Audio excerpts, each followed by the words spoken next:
Ravi de vous retrouver sur la chaîne après plusieurs mois d'absence, j'allais dire 4 mois, mais c'est bien plus que ça.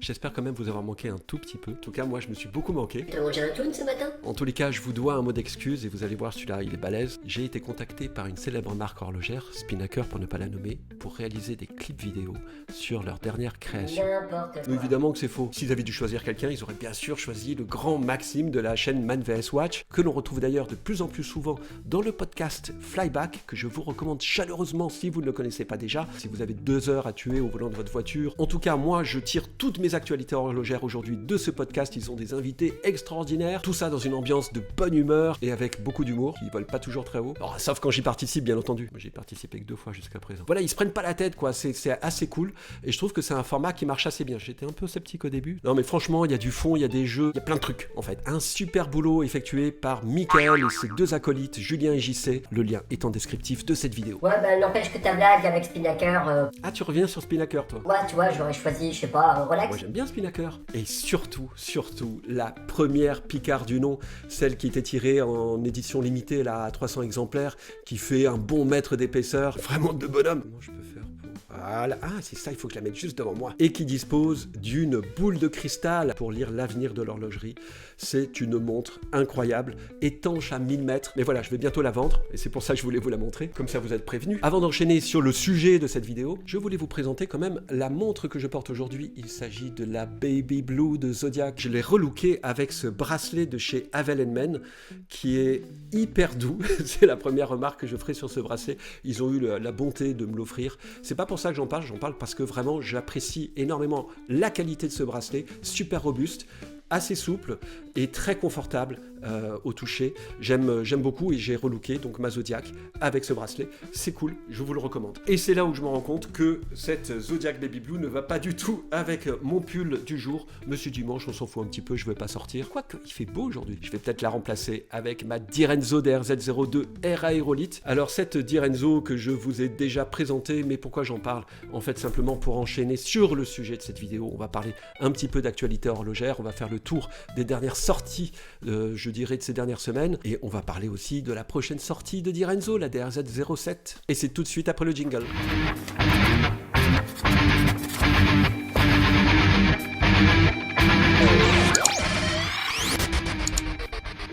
Je vous propose de commencer avec Code 41 et son nouveau projet, le régulateur. Et non, on ne commence pas avec Direnzo, c'était trop téléphoné. Donc ce nouveau projet que nous propose Claudio De Amore à travers ses petites vidéos comme il fait d'habitude, qui se veulent être amusantes, et là il nous parle de kangourous et d'autres choses, on y apprend que son projet, le régulateur, est fondé sur le mouvement. Qui s'appelle le régulateur et qui est un mécanisme horloger du XVIIIe siècle qui prenait la forme à l'époque d'une grande horloge et qui permettait, grâce à sa haute précision, de servir de référence aux horlogers pour régler d'autres montres. Mais on apprend également que ce régulateur, qui aujourd'hui est surtout utilisé dans des montres bracelets en hommage à l'horlogerie traditionnelle, n'est pas forcément plus précis que des mouvements modernes, et donc que ça sert à rien en gros. Donc pourquoi toute cette histoire et ce projet? Eh bien c'est surtout parce que le mouvement lui-même va insuffler un design particulier dans le cadran, puisque le régulateur sépare les heures, les minutes et les secondes sur des cadrans distincts.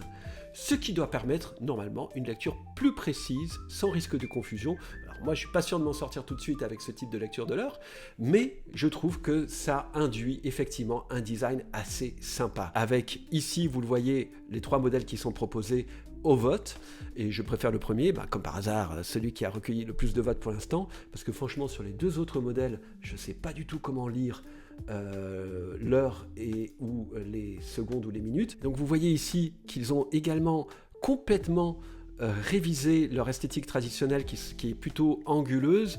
Ici on a 2 arcs de cercle qui s'opposent au centre du cadran et qui le sépare.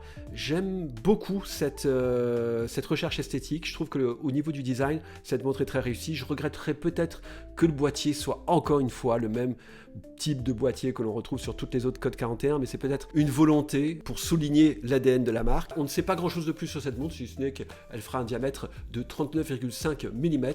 Je ne connais pas son prix, son épaisseur, les matériaux qui la composent, mais voilà, je voulais en parler rapidement. Jetez-y un coup d'œil si vous intéresse. Sans transition, on aborde un sujet qui est particulièrement d'actualité, puisqu'il y a eu plusieurs auditions auprès du Congrès américain sur le sujet des UFO, et cela m'amène à parler d'une marque de montre qui me fait penser à des ovnis. Il s'agit de la marque Aikipod, évidemment. Aikipod qui est une marque de montre de luxe qui a été fondée par le designer Mark Newson, qui a été impliqué dans la conception de produits Apple, notamment l'Apple Watch. La marque est aujourd'hui gérée par Christian Louis Cole. Et ici, en visitant de nouveau leur dernière proposition, je suis tombé sur l'Europod. Alors je vous dis tout de suite, c'est une montre à un tarif qui est supérieur au tarif habituel que je vous présente sur la chaîne. Et tout ça pour avoir un état 28-24 à l'intérieur. Très bien. Qu'est-ce qu'on achète avec ce type de montre? C'est une esthétique particulière. C'est comme une marque de montre de luxe à l'origine. Et là, ici, on est sur des véritables œuvres d'art. Pour moi, c'est l'esthétique de ces cadrans. C'est au niveau de Vazarel, ils sont tous plus magnifiques les uns que les autres, et on a vraiment ces déclinaisons en différentes couleurs, jusqu'à la couleur champagne qui présente un motif un petit peu différent, puisqu'on a plus des petits points, on a des fers à cheval, voilà, et qui va rappeler un petit peu l'esthétique d'un mandala. Bref, moi j'ai complètement flashé sur cette collection. Alors ici on a quand même un petit peu plus de données que pour la Code 41, on a un diamètre de 44 mm, équivalent à 41 mm, parce qu'il n'y a pas de corne sur cette montre. L'entrecorne est de 20 mm, elle est équipée de l'ETA 28-24 qui dispose de 38 heures de réserve de marche. L'étanchéité, on n'en sait rien, ça doit être du 5 ATM donc. Le verre est un saphir traité anti-reflet et vous avez un bracelet en titane et en rubber qui est servi avec cette superbe montre. Alors absolument rien à voir avec la choucroute, on va parler maintenant de Yamaha avec sa Navigraph Super Compressor, une montre dont j'aime beaucoup l'esthétique. Si vous regardez un petit peu sur ces photos là, vous voyez déjà le verre déformant en saphir évidemment. Elle a un cahier des charges qui est particulièrement sympa, avec un boîtier étanche à 300 mètres, ce qui n'est pas rien, et son calibre maison Yamaha 2000. Bon, alors on a entendu qu'il y avait eu des petits problèmes de dysfonctionnement. Certes. Un super Luminova de grade A, des dimensions qui sont très abordables, 38 mm,5 de diamètre pour un total de corne à corne de 46 mm et un entrecorne de 19 mm, 11,15 mm d'épaisseur. Ça a l'air d'être une petite compresseur bien parfaite, tout ça. De l'esthétique assez traditionnelle, sobre, convenue. En même temps, franchement, au niveau du design, les espaces sont bien respectés. Tout respire bien, c'est lisible. Je suis acquis à la cause de cette Yamaha Navigraph. Alors il la propose dans deux couleurs, ils se sont pas foulés, noir ou bleu. Voilà, on est tranquille avec ça. Le tarif est de 990 € avec ce bracelet en maille milanaise qui lui va très bien. Si vous la voulez moins chère, alors à ce moment-là il faut opter pour le bracelet tropique. Si vous la voulez plus chère, vous optez pour le rubber FKM Vuitton. Alors pourquoi c'est plus cher? Voilà, c'est un matériau qui coûte plus cher que la maille milanaise, tout simplement. Je n'ai pas vraiment d'explication à cela. Peut-être que le rubber FKM Vuitton, il est top, sans doute, j'espère, pour ce prix-là, j'espère qu'il est top de chez top. Jamais essayé. Alors j'ai quand même très envie de la comparer à la Lipnotitsky, cette compresseur de chez Yamaha, parce que sa concurrente naturelle est forcément cette montre historique de chez Lip qui l'a ressorti avec un Miyota de série 8000 dans un boîtier relativement classique, pas très travaillé. Elle fait 41 mm de diamètre. Maintenant, il la propose uniquement dans cette taille. C'est cette montre au caractère historique. Je n'avais dédié d'ailleurs une vidéo sur celle-ci. Toujours est-il que le cahier des charges de la Yamaha est supérieur. Puisqu'on en est à parler de Lip Nautique, eh bien, je voulais rapidement mentionner cette Lip Nautique 3 automatique 7e continent de 39 mm de diamètre. Je la trouve fabuleuse. Elle a été analysée sur la chaîne moonwatch.fr de JC. Voilà, je la trouve canon. Son boîtier est très sympa, elle a l'air relativement fine, elle dispose de caractéristiques techniques que je trouve sympa, mais c'est surtout pour son esthétique un peu funky des années 70 que je me la chaufferais bien, celle-ci. Très jolie, donc on est sur un diamètre de 39 mm, un entrecorne de 20 mm, un calibre G100, le fameux calibre G100. On le voit de plus en plus souvent emboîté dans des montres françaises, celui-ci. Son étanchéité est de 200 mètres. Elle dispose d'un verre saphir anti-reflet et son prix est de 1199 € avec un bracelet acier. Alors si vous êtes pour vous chauffer une montre de plongée ces prochains temps, laquelle des deux allez-vous choisir? Une Yamaha Navigraph Super Compressor ou une Lip Nautique 3 automatique 7e continent? Bon, franchement pour moi le choix serait pas évident. Mais si je devais repartir avec une plongeuse en poche de marque française, je partirais sur cette Yamaha Diver. que je trouve fabuleuse parce qu'elle me rappelle tout un tas d'autres montres, notamment des Serica, mais surtout des Omega, en fait, avec cette Brodero et cette aiguille dauphine ici pour les minutes. Ce que j'aime et ce que j'ai toujours aimé, ce sont ces lunettes en acier, et je trouve aussi que l'esthétique du boîtier est assez sympa avec ce garde-couronne. C'est une montre qui rappelle des codes bien établis et qui, en même temps, apporte sa propre petite touche. Moi, je l'ai trouvée fabuleuse. Quand je l'ai vue, je suis tombé amoureux de cette montre. Elle nous présente un diamètre de 39,5 mm, un entrecorne de 20 mm, et elle emboîte évidemment le Yema 2002, avec 42 heures de réserve de marche. Son étanchéité est de 200 mètres. Elle propose un Versaflir, traité anti-reflet évidemment. Tout ça pour un prix de 890 €. Et oui, elle est moins chère que les deux autres que je vous ai présentées. Et mon dévolu se portera sur celle-ci. Dites-moi ce que vous en pensez parmi les plongeuses que je vous ai présentées aujourd'hui. Et sans transition apparente, on enchaîne sur une autre marque de montre qui s'est spécialisée dans les modèles vintage. Elle s'appelle Flux ou Fleux. Vous en avez déjà sans doute entendu parler.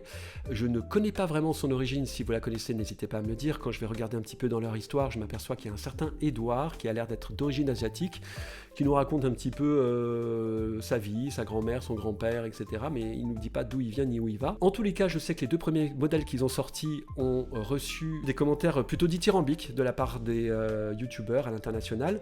Et là, ils nous ont sorti un troisième modèle qui s'appelle la FLX 003, c'est très original, et qui ne va pas s'en rappeler, en tout cas sous certains abords esthétiques, au niveau de l'aiguille des heures, le design de la montre précédente, la Yema, que je vous ai présentée. Il y a quand même une logique dans le désordre. On va retrouver cette source d'inspiration évidemment sur d'autres modèles de montres, comme à commencer par la Rado, la Capitaine Cook, la Laurier, les Serica. Voilà, on va retrouver cette Brodero un petit peu partout, et qui elle-même s'inspire sans doute de la même source, à savoir la Rolex Explorer 1.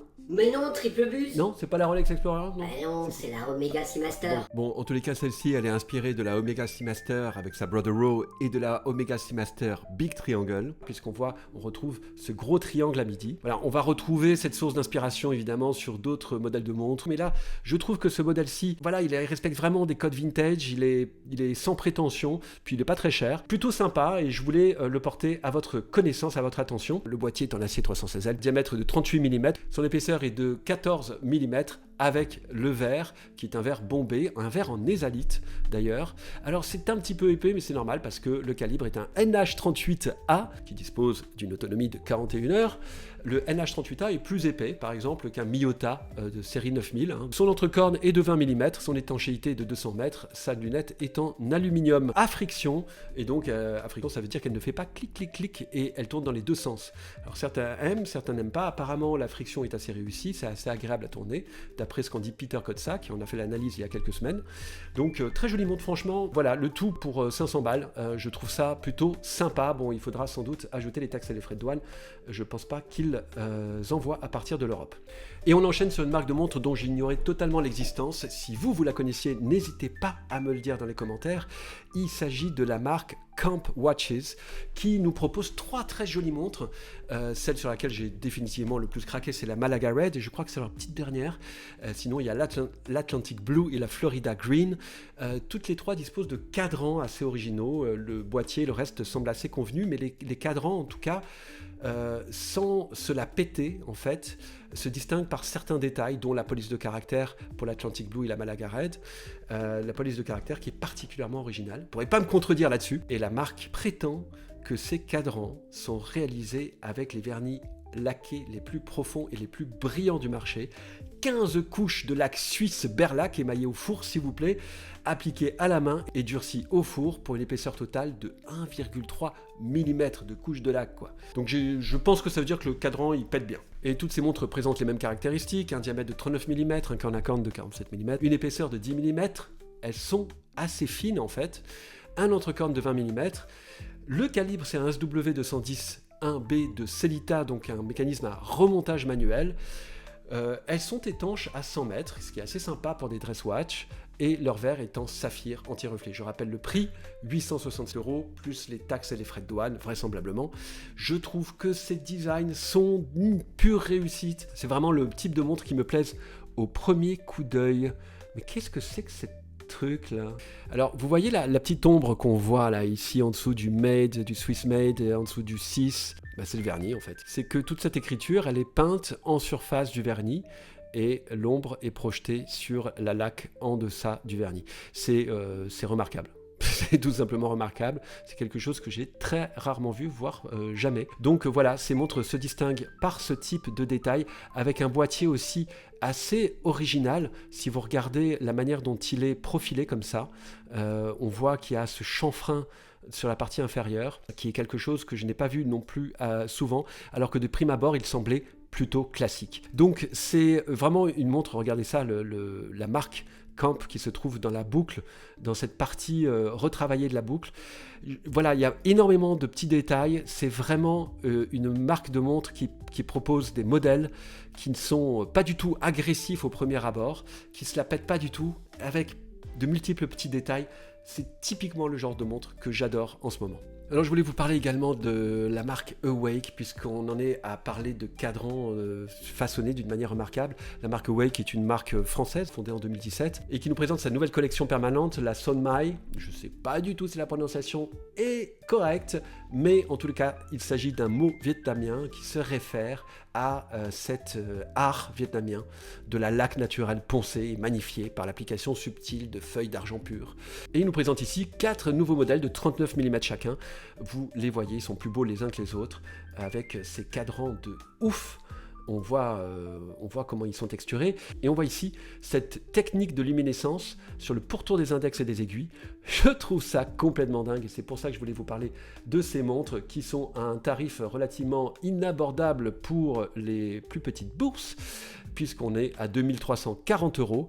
Mais regardez le travail du boîtier, le travail du cadran, l'application du Super Luminova. Elle emboîte également un ajout Perret G101 avec une réserve de marge de 68 heures. Franchement, c'est pas du foutage de gueule pour le prix. On a quand même ici une très très belle réalisation. Moi je craque aussi totalement pour ce type de montre en ce moment. Diamètre 39 mm comme je l'ai dit tout à l'heure, entre cornes 20 mm, corne à corne 45,6 mm, donc elle taille relativement modeste, hein, ça ira sur beaucoup de poignées. Son épaisseur est de 11,8 mm avec le vert et elle est déclinée en 4 couleurs, lava, émeraude, outre bleu, améthyste. Franchement superbe, cette laque poncée Sonmai et la dorure, et cette dorure à la feuille d'argent pur. Allez, moi les yeux fermés j'y vais quoi. Et en plus de quoi on a une décoration personnalisée du rotor en tungstène, alternant creux et relief aux finitions brossées, microbillées et polies. Que du bonheur, garantie 36 mois en plus. Bon, gros craquage, hein, craquage absolu là. Et pour finir, je vais vous parler d'une montre qui est en gestation actuellement, enfin en tout cas son design est déjà proprement finalisé, mais elle ne sortira qu'en début de l'année prochaine et il s'agit, vous l'avez bien compris, de la Direnzo, la DRZ 07 Universo. Alors pourquoi Universo? Parce que son diamètre est de 37,5 mm et que donc elle peut se porter sur tous les poignets. Elle est universelle dans ce sens-là. Homme, femme, chien, chat, tout le monde peut porter une Universo avec un tel diamètre. Son corne à corne est de 45 mm, son épaisseur est de 11 mm, un entre-corne de 20 mm. Son calibre est un SW200. Qui se décline en date et no date. Son étanchéité est de 100 mètres. Son verre est en saphir traité anti-reflet. Son prix sera, je pense, de 800-900 €, plus les taxes et les frais de douane, peut-être plus, j'en sais rien. Là-dessus, il ne m'a pas communiqué les tarifs, mais vu les tarifs antérieurs qui sont pratiqués chez Direnzo, ce sera peut-être dans cet ordre-là. Très jolie montre qui ne va pas sans rappeler l'esthétique de la mondiale pour ce qui concerne le cadran et de la DRZ05 Solaris pour ce qui concerne le boîtier. Tout ça dans un format plus contenu. J'ai très hâte. Direnzo doit m'en envoyer une. Je vous ferai une critique en avant-première. Vous savez, alors que je suis totalement biaisé sur Direnzo, c'est vrai, j'adore ces montres, mais franchement, j'ai beaucoup d'amis qui en ont acheté également par ma faute, mais ils en sont alors absolument heureux. Voilà, c'en est tout pour cette vidéo. J'espère vous revoir très bientôt. N'oubliez pas de liker, de commenter cette vidéo, de la partager sur les réseaux sociaux, vous abonner si ce n'est pas déjà fait. Et moi, je vous dis à très très bientôt. On se retrouvera pour d'autres formules, d'autres formats de vidéos comme celles que j'ai pu faire dans le passé. J'ai envie de reprendre tout ça. Motivé. À très vite. Ciao.